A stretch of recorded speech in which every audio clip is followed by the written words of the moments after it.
Hello, everyone, and welcome back to the Music for a Book podcast. We are your hosts. I'm Britt. And I'm Hannah.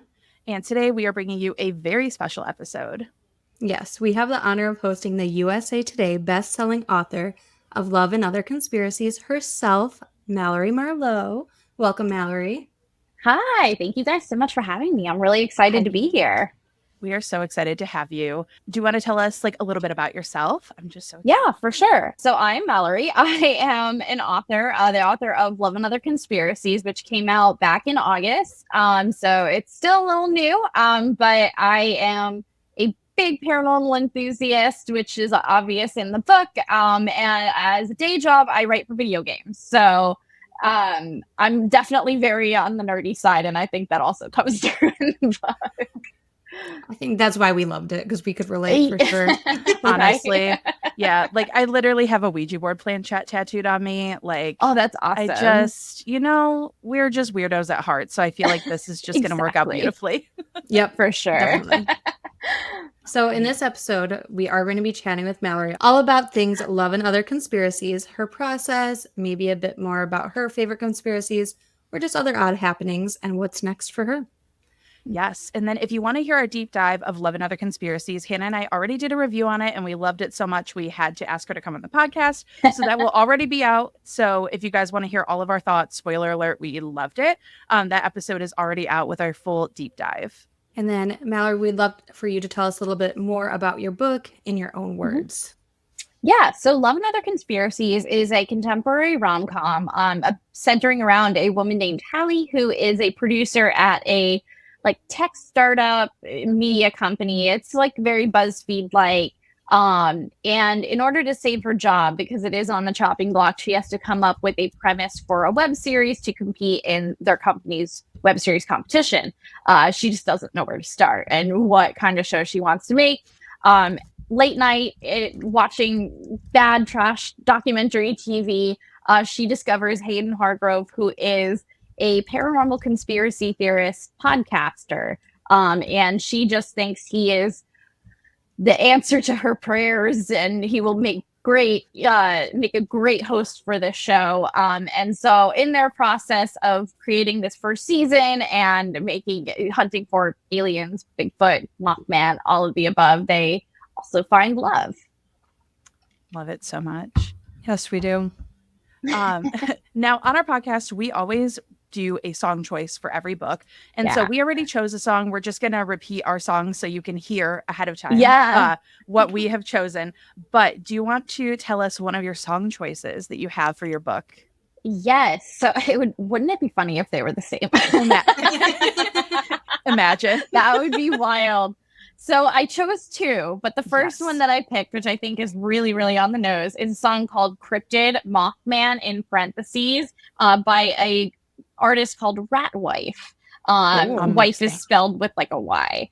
I love it. Yeah. And what was your second choice? My second song, because as we know I am a Swiftie, is Begin Again, because I feel like that is just a very Hallie song. I love it. So one of my backup song choices was actually Sparks Fly, which is why I have my little Speak Now cardigan on. But the song I actually went with, I saw you post for Love at First Sighting, and I actually chose Slut. Because of everything that goes down. And so that was my original song choice. So I'll talk a little bit more about that too. We love all the Taylor. Love, yes. My song choice was Mean by Taylor Swift with mine as a running backup. So I love that. So still similar to Begin Again vibes. Yeah. We had a very Speak Now heavy backlist for this book. Yeah. It felt very, very Speak Now, but no, I'm so excited. We're going to chat a little bit more about the book itself here, ask some questions, find out what's next, and definitely talk about some conspiracies because we love conspiracy rabbit holes. But do you want to talk a little bit more about the inspiration for Love and Other Conspiracies? How did this come to you? Have you been marinating on this for a while? Yeah. So, I always just grew up loving the paranormal. I was always trying to do ghost tours in every city that we went to, or, watching the America's Most Haunted Destinations docuseries on Travel Channel, and it would scare me, but I was fascinated anyway. So I've always just had that passion for the unknown in, just in my everyday life. It's always been an interest. And so then when I got into like reading romance and writing romance, I was like, what a fun place to make people fall in love and like send them to a haunted house or make them go out in the woods and hunt for Bigfoot. Like you are out in the elements. So you're definitely going to want to cling a little closer to somebody. So it was kind of like a marriage of those two interests that came together in a really fun and zany way for me. Yeah. It's so unique. It was so fun. Like I saw a couple of girls talking about it on TikTok before the release, and I immediately told Hannah, I was like, we must read this. Like we must. Yeah, it was just refreshing because Brittany and I both love paranormal conspiracies. We have talked about that. We've known each other for what, probably like almost 15 years now. It's close to 15 years. Yeah. And that's awesome. That's one thing that we've always bonded over. So it was fun to read a romance novel for it because we've read so many romance lately that it was refreshing to have that be the background for sure. Yeah. What has the reaction been so far? Because this is your debut novel. Like, is there anything that you're surprised that readers are picking up on, or the reactions at all? I mean, it's been so like overwhelmingly positive, which is surprising. I think not because I don't feel like it's a strong book or I'm not proud of it in a way, but I think that when you put something you've created into the world, you are kind of expecting there to be people who just like hate it and just trash it. And there are people who this book is not for, and that's totally fine. Like there are plenty. Not every book is going to work for every person, so I'm cool with that. But I mean, I think it has just been like so heartwarming and sweet to hear people tell me their stories about like, oh, like my dad and I used to watch Ancient Aliens like every night together, and that was like a tradition. Or people kind of come out of the woodwork and share things like, oh, like my uncle is actually a Bigfoot hunter, and these little kind of like anecdotes that this book has brought up that people want to tell me, and it's been really, really fun to hear all of those. And I think that people are a little weird and they want to share it. So it's really nice seeing people be like, I felt really seen by this because I'm also a nerd and a weirdo. Yeah. I'm like, good. Like, I'm really glad. Yeah, I love that like mainstream media too, like with social media and stuff, you can connect with people who are a little bit more like you. Like this stuff could have made you feel ostracized growing up. Like I've always been, Hannah knows too, like in tune with the paranormal. I've always had weird experiences. I've always felt things. Like unfortunately played with a Ouija board as a child and like, just all that stuff. So like getting to connect with people who like also are actually normal, but we're all just little weirdos at heart has been the best experience. Yeah. So you also write for video games too. So is your writing process like how different is it to write a novel versus writing for something in video games? Do you dive right in? Are you an outliner? Are you a little bit of both? Yeah, I mean, between the two, they are drastically different because when I'm writing a novel, I mean, I find it easier in some ways because you are just doing it for yourself. Like, the story just has to be what I want it to be. And, any problems that come up, they're my fault. I've done that. But then when you're working as part of like a writing team, or especially in video games where you have art, you have animation, you have tech, like all of these different departments that you create something and then they have to go make it. And sometimes the thing you make is really hard. And so they're like, we can't do that. Like you're going to have to simplify this a little bit. And I think that you have to think from an interactive lens in a way, like if this is engaging, how are you still satisfying your players? So I think that you just kind of have to think about a different audience. Like romance readers, I think, are a very different audience from gamers. But I try to be pretty like outline savvy. I tend to sometimes get really excited about an idea and then just go for it, which I should probably like get better at not doing that. Because then you get like 20,000 words and you're like, I don't know what comes next. So I'm a little bit of like an in-between of like a plotter and a pantser. I try to be organized and then it doesn't always work out so well. No, the process is, I would think that they would be super, super different. No, that's so cool. That I love that you have both sides of the spectrum from your like your job and then now being an author too. Is there a scene or a chapter that you're most proud of, or one that like started it all that you can remember? This was the first one you wrote. Ooh, I mean, I did start right from the beginning with this book. However, it was a really different process because I started writing it in 2020. And it was a completely different book. Like it was just a podcast. It was not, it wasn't a web series. Sorry. I think we just had an earthquake. So feeling Oh my gosh.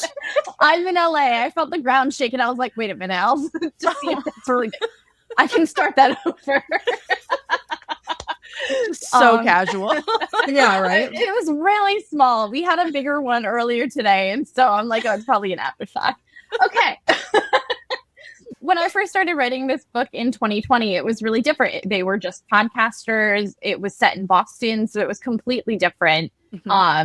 And Hallie was also a video game developer, so that kind of was like, a little marriage of my, aspirations at the time. It always kind of started in this current version with that opening scene. So I really did go pretty linear, I think.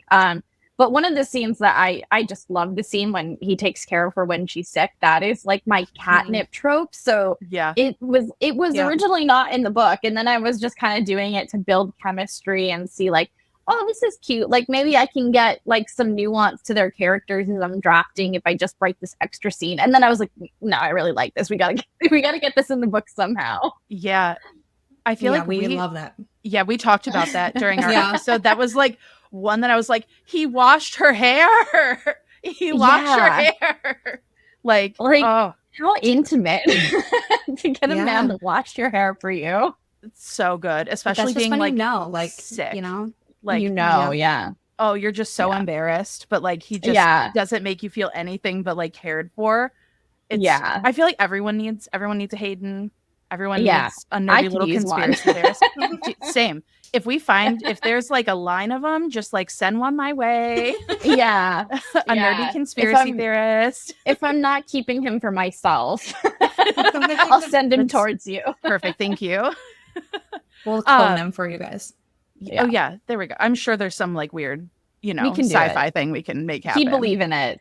Yeah, 100%. What character do you see yourself most in? Obviously, we have our two main characters. Do you see yourself most in Hallie? Do you see a little bit in Hayden? Like, what's the vibe there? A side character?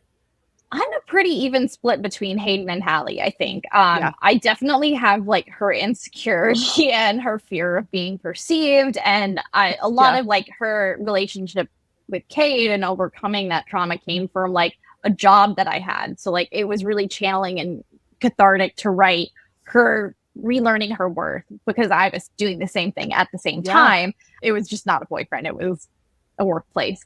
And then I also, just the weird side of Hayden is really me. Like the one who is always going down weird internet rabbit holes. Like I'm staying up way too late because I found a really interesting Reddit thread that I'm just like addicted to. I can't pull myself away. So I think that I have her like more negative traits or the things that she's struggling with. And then I have all of like Hayden's oddness.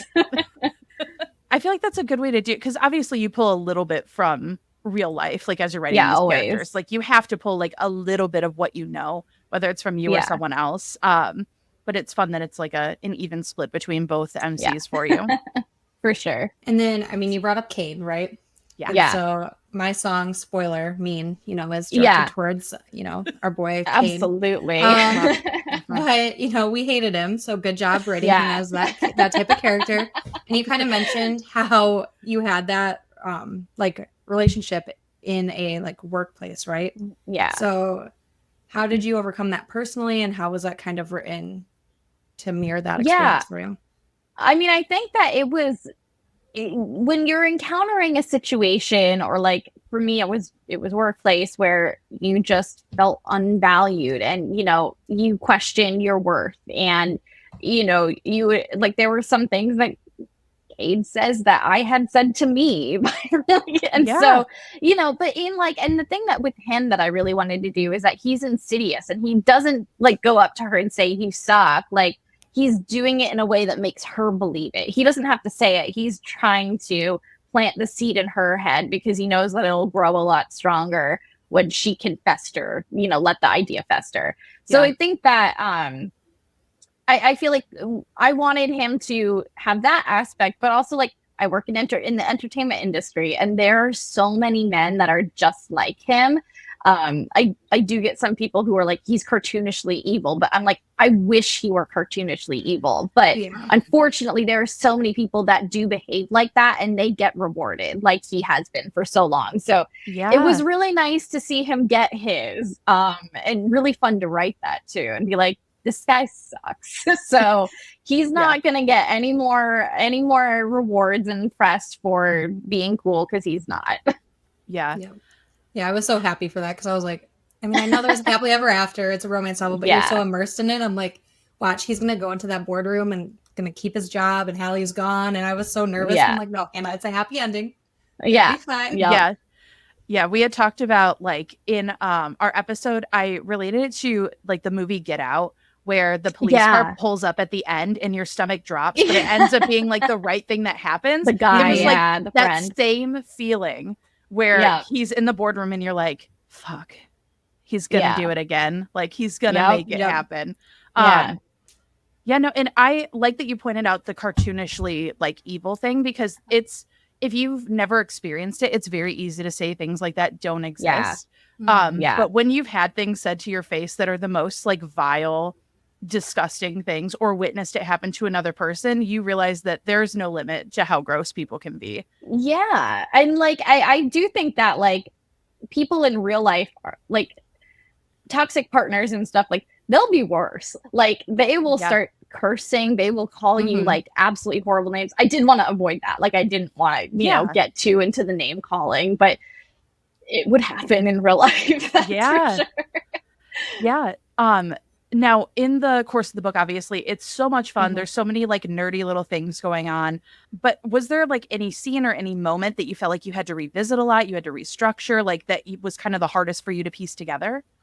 The ending. That gave me a hard time for so long, like 5 drafts. And I was just like getting closer and closer. And there initially was a traditional third act breakup, where, you know, the things that Kate had said kind of push them apart, and they, you know, it gets them in a fight together.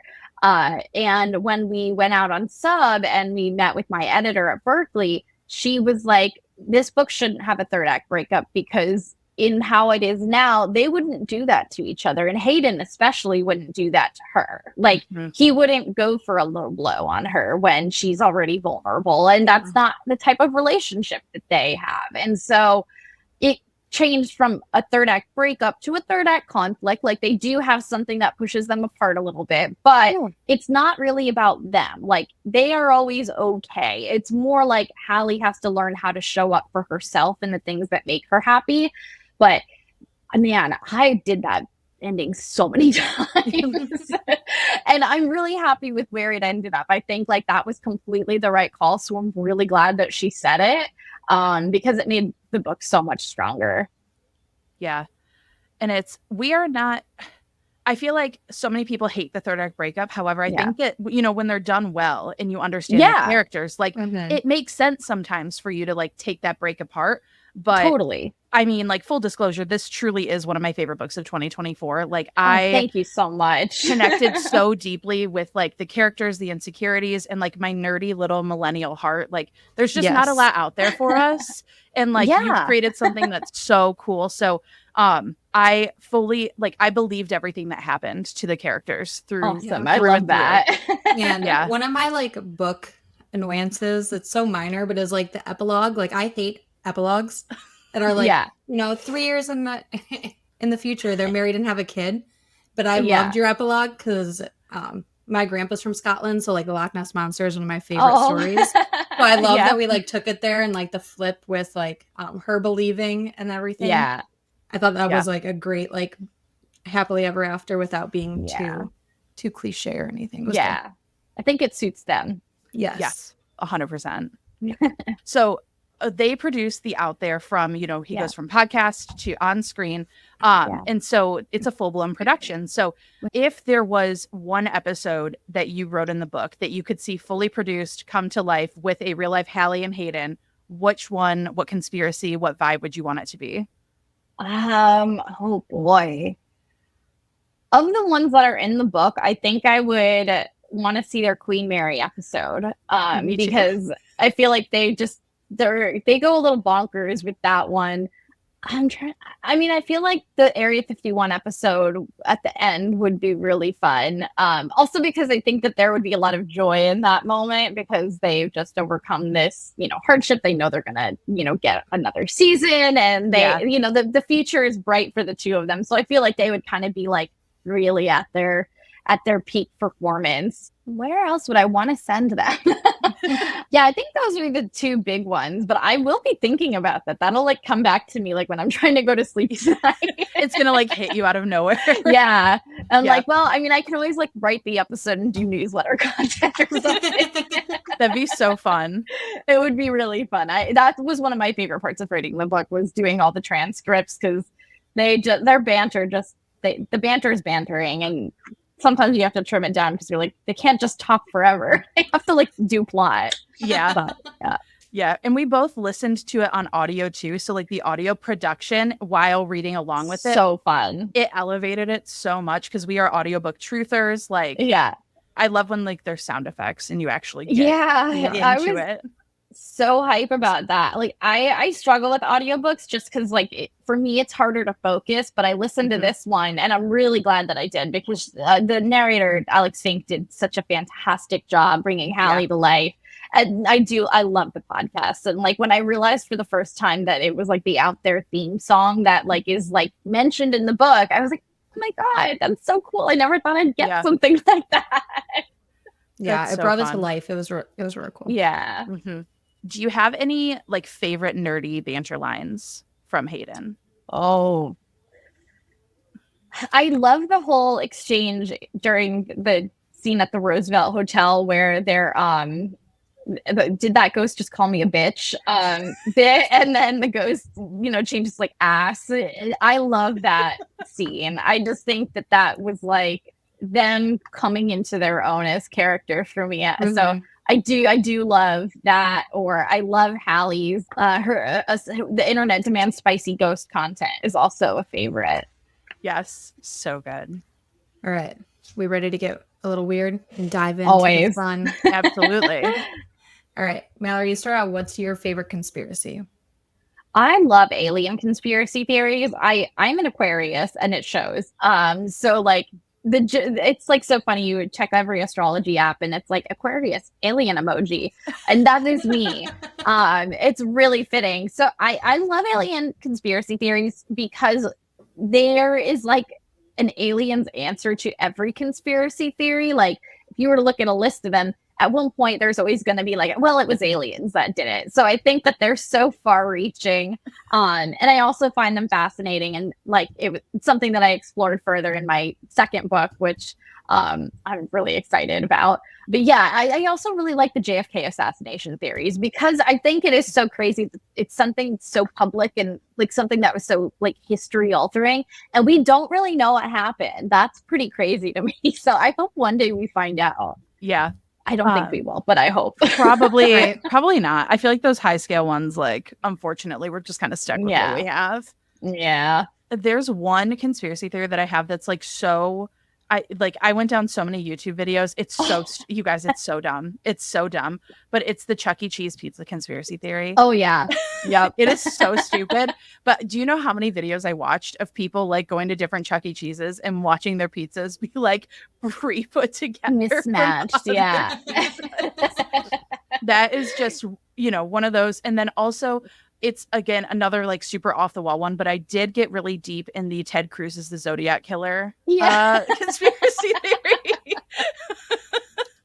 That we all know, probably it's not. Yeah, but there's some compelling evidence. Yeah, it's sometimes the ones that are just so out of the box that you're like, there's no way. They're just really funny to like. Yes, just keep pushing because it's like no stakes, like no one cares, like it doesn't change anything if Ted Cruz is a Zodiac killer. Like, yep, he's like obviously not, but it's not hurting anybody, and if it's hurting anyone, it's hurting Ted Cruz, which is like fine. Yep. Yeah. We're all collectively fine with that. Yes. My favorite one is that birds aren't real. Yes. Yes. Birds are a government conspiracy. Yeah, honestly. Yeah. They're suspicious. So funny because it started as a joke and now we're like, well, maybe. I know, right? Like, yes, that bird is so oddly, like, there was one time my husband and I, our first date, right? We went to Sedona and we took like a Jeep tour up, and there was literally a bird just like, because birds can like fly in like one place, just hovering there, and it looked like this bird was frozen, and like that was like the start of it. I'm like, yep, that's not real. In the Matrix. That's not real. The simulation. Yes, aliens. See, aliens. Yeah. Or like how golden doodles are actually humans. Yeah, I actually just saw that for the first time the other day, and I was like, oh. Was it the one where he's like sitting on the stairs? That one freaks me out.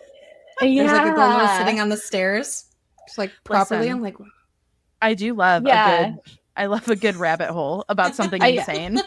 Yeah, I also love the theory about like mattress stores being like money laundering friends, because it is true. Like then you start noticing how many mattress stores there are, especially like in the age of Amazon. It's like, yeah, there's doing that much business. Is there that much demand for mattresses, which you only buy like every 10 years? Like really? Something's going on there. Yeah, because like why are there 10 stores in a like half square mile radius? Yeah. Yeah. And like I'm in LA, and like Studio City is like one of like the little neighborhoods around me. And there's like one strip of this one town where there's like 5 mattress stores. And I don't know, I never see anyone in them. So I'm really confused. But I buy that one hardcore. There's something going on. You can't convince me otherwise on that one. Do you have a favorite famous haunting? Like any like big haunts that you are really into?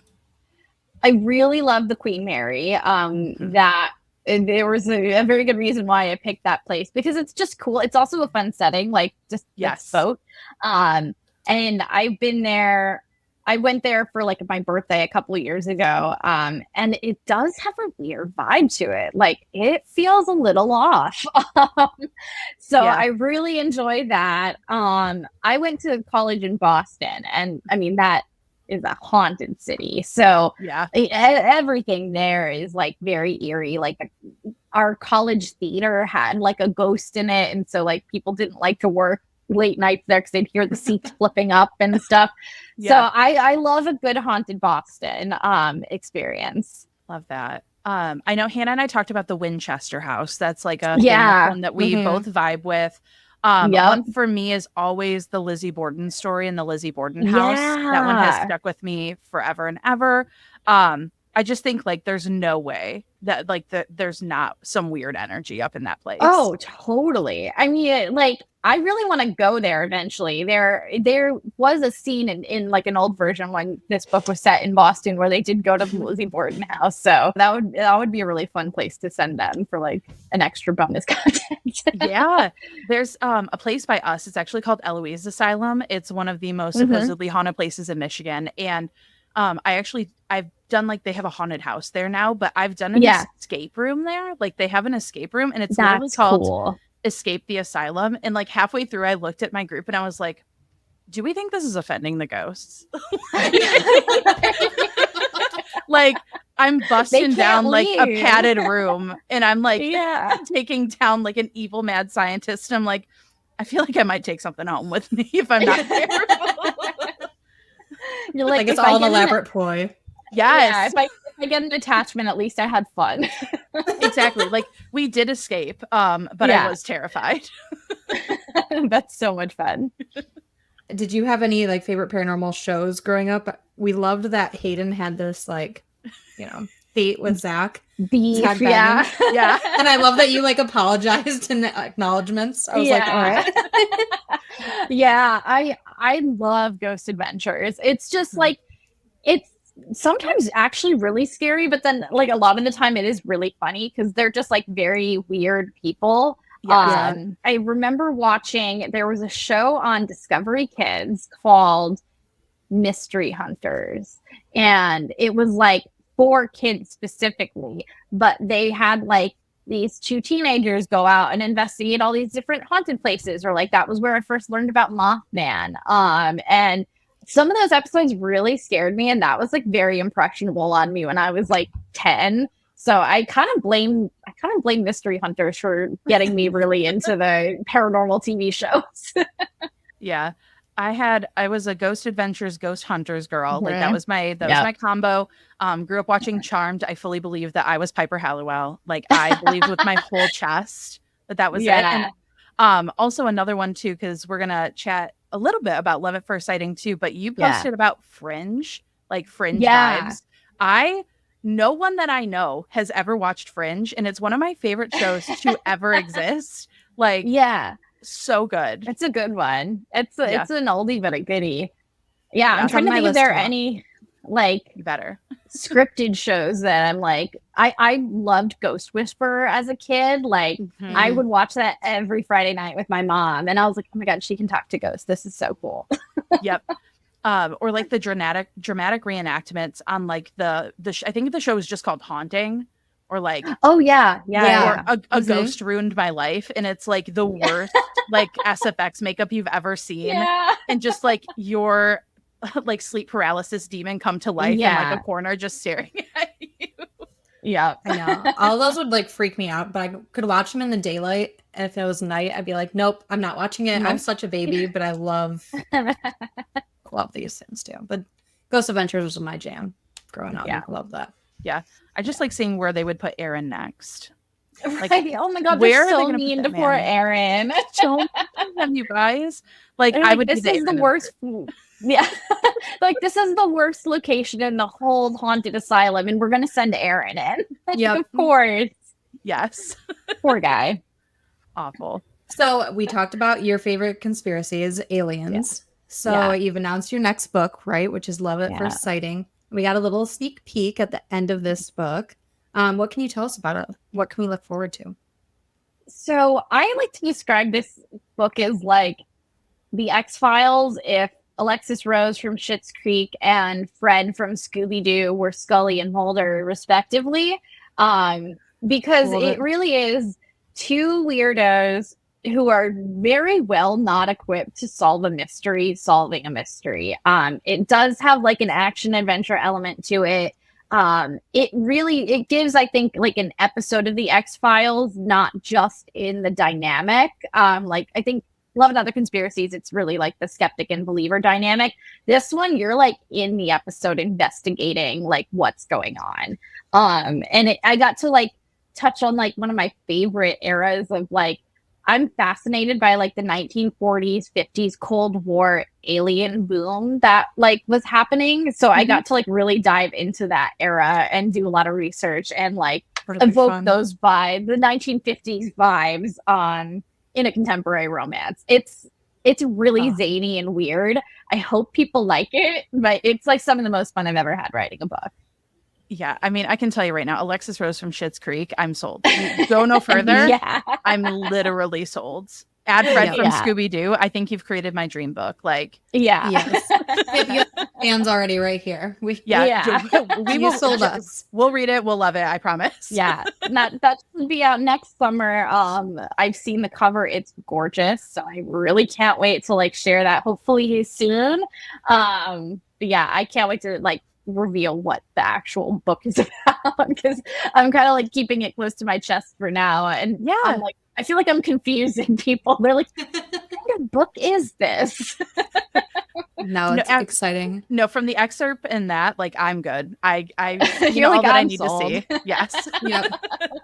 Speaking of covers, I love this cover too. Yes. How like the Mothman's on his shirt and everything. Yeah. It was so cute.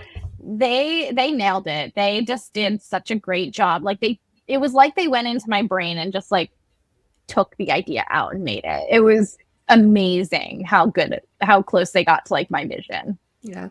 I went to a little indie bookstore yesterday and your book was there.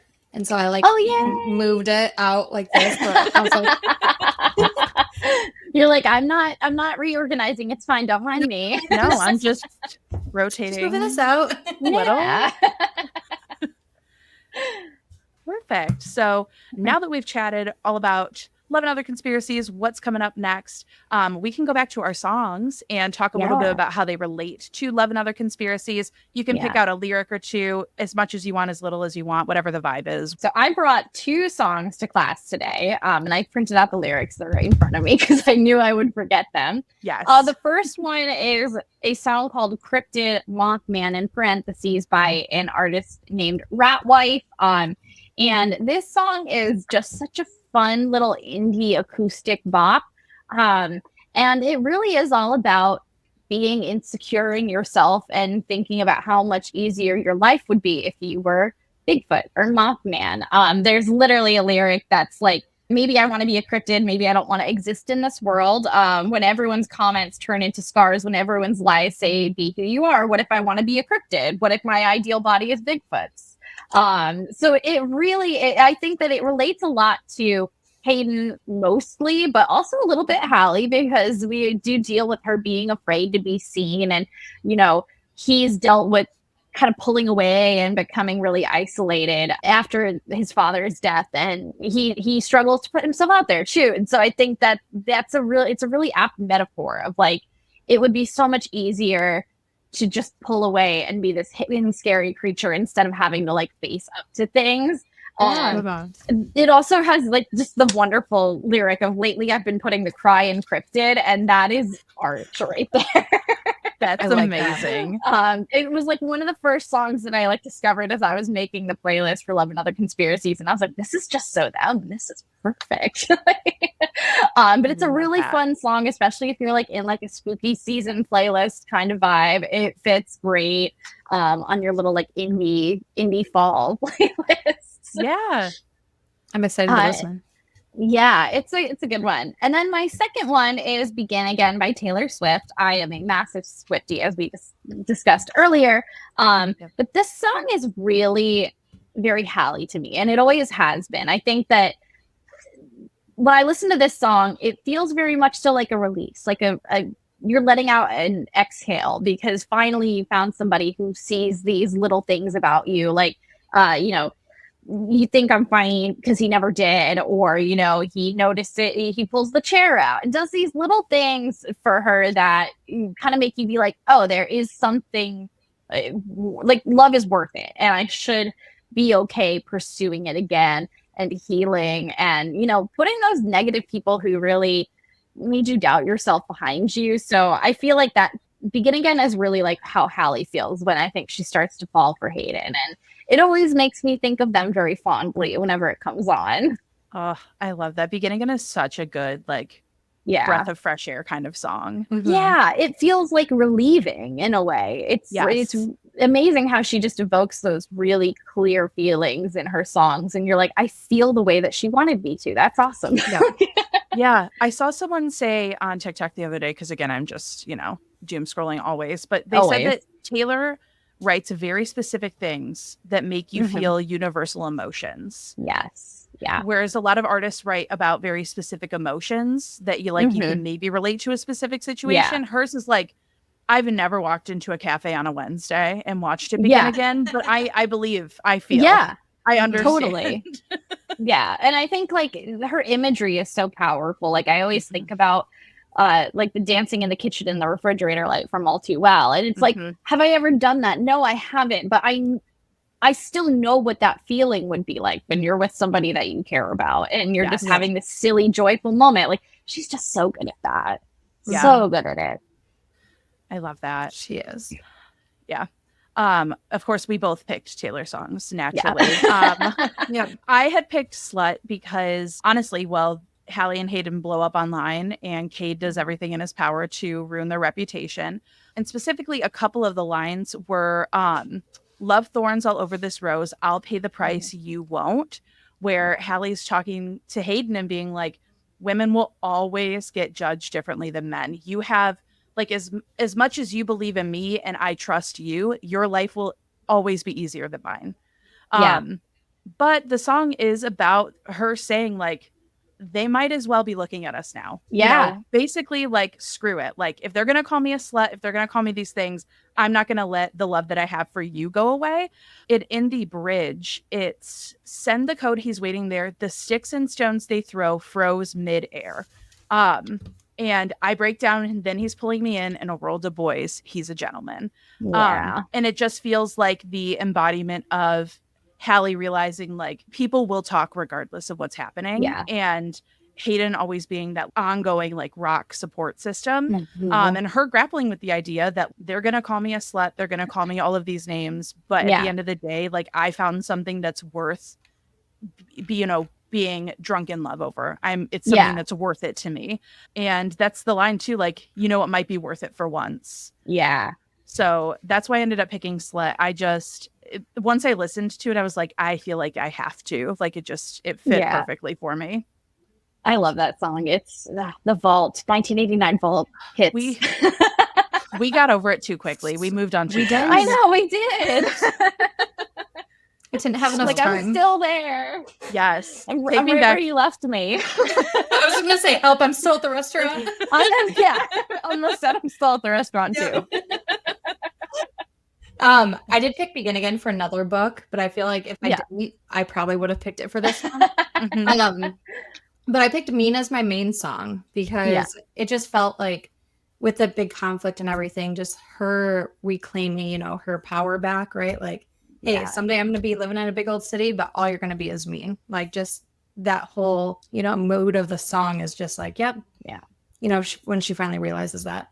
But I did want to talk about my runner-up, though, because yes, which is Mine, because I feel like Mean and Mine go really well with this book. And just to Mine, where she's like, "Can you believe it?" Because conspiracy and everything. I just feel like the line, lying on the couch the moment I can see it, like I can see it now. I feel like that's like the ending too. Like, yep, okay. She's like, I can see it now. I've overcome this big conflict, and Hayden's just the best thing to be hers. He's mine. Yeah. Absolutely. I love it. And I love like the speak now trend. I know. That's awesome. Yeah. What was it? When we recorded, we were like, oh, we had so many songs. What were your songs? And we listed, they were like all from Speak Now. We had like I Can See You, Electric Touch, like all of these other ones. And we're like, this is obviously a Speak Now coded book. Like, yeah. And it's funny because like I'm not a Speak Now girly either, but I think I started with Haunted and I worked my way around it. Yeah. Later on these ones. Yeah. It's funny because I've always felt like this was a very like Evermore album or Evermore book. Yeah. Yeah. I think that's what I would pick for it. I could see that. Yeah, I can see like the vibes from it too, and like all of the emotions that she has surrounding it. Flannel. Tolerate it. Tolerate it. I almost put on my Evermore flannel today too. I almost threw it on. Yeah, Tolerate It is a very Hallie Cade song. Yeah. One last question. What is your Taylor era? Like, what's your? God. What is yours? Probably Reputation. I love Reputation. Yeah. Me too. It's Rep Girl for sure. Yeah, I am a sad folklore girly. That I was like, that might be like a backup. Yeah. Folklore and TTPD are mine. Yeah, which I'm like, oh yeah, sad girly. Yeah, followed closely by 1989. Yeah, right. Gotta have some pop in there. We love the balance. Yeah. So, huge thank you again to Mallory Marlowe for joining us today. So, where can everyone find you, support you? Because we need to direct everyone there immediately. Yeah, for sure. I am mostly on Instagram at Mallory Marlowe Writes. That's my most active social media, but you can also find me on Twitter /X, whatever we're calling it these days, at Mallory_Marlowe. And you can find Love and Other Conspiracies at your local bookstore. And I would encourage everybody to read it and buy it and tell their friends. That way I get to keep writing, weird stories for everybody, because that would be a dream. Yes. Yes, we want you to keep reading. Or keep writing so we can keep reading. Yes, exactly. And make sure to follow us on Instagram, TikTok, Patreon as well. We love to hear your book recommendations and want to know what you're reading next and what you want us to cover. Yes. So this was a fun little bonus episode, but we're going to be right back on track. Our Halloween episode comes out October 30th, and we reviewed We Used to Live Here. Speaking of conspiracy theories, Hannah and I recorded for 2.5 hours and went down a very Reddit rabbit hole. Yes. So can't wait to bring you guys that episode. Perfect timing right after this. It really was. That's my new conspiracy is the old house conspiracy. The old house, and We Used to Live Here. Yeah. That book, I swear, I still have so many questions, but fine. It's fine. Yep. And remember to keep reading with kindness. Bye, everyone. Bye.